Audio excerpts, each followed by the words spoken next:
In a small African village surrounded by tall palm trees and singing rivers, there lived a poor boy named Tobi. He had no shoes, no fine clothes, and no father to call his own. But Tobi had one thing the whole village ignored: a heart of kindness. Every morning, while others rushed to the market, Tobi sat near the old mango tree feeding tiny brown birds with leftover crumbs. The villagers laughed at him. They said, "Tobi, you can't even feed yourself, yet you're feeding birds." He only smiled and said, "Someday, these birds will remember me." Life wasn't kind to Tobi. His mother sold firewood to keep them alive. Their hut leaked when it rained, and hunger visited more often than friends. Still, every morning, Tobi carried a small basket of crumbs to the tree. He'd whistle softly, and the birds would fly down to eat from his palm.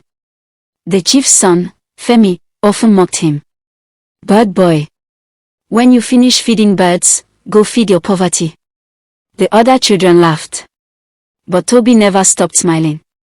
One fateful evening, dark clouds gathered, and a mighty storm swept through the village. Roofs flew off. Trees broke. Tobi and his mother hid inside their hut, trembling as the wind screamed like an angry spirit. By morning, the village was silent.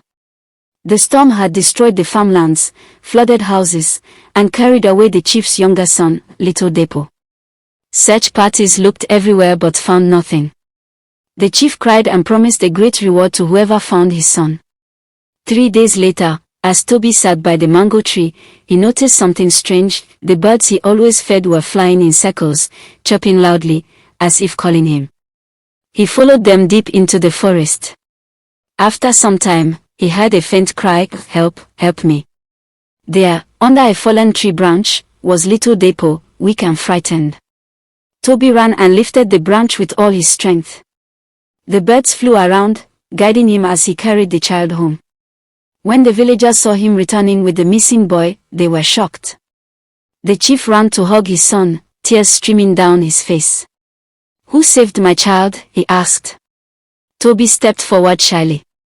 "It was the birds, sir, they led me to him." The chief was moved. "My boy," he said, "you saved my son's life. Ask for anything, and it shall be yours." Tobi looked around at the crowd and said softly, "Please, sir, help my mother. She has worked all her life in pain."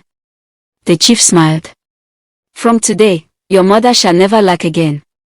You will go to school, and your family will live in comfort." The villagers cheered.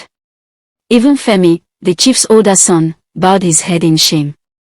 From that day, no one mocked Tobi again.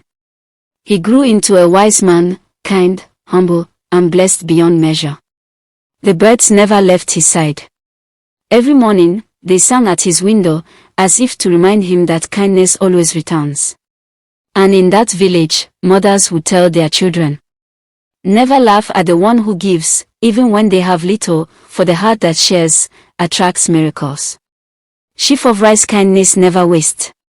Even the smallest act, feeding a bird, helping a stranger, can open doors that power and money never can. Because when you plant kindness, destiny finds a way to bring it back to you.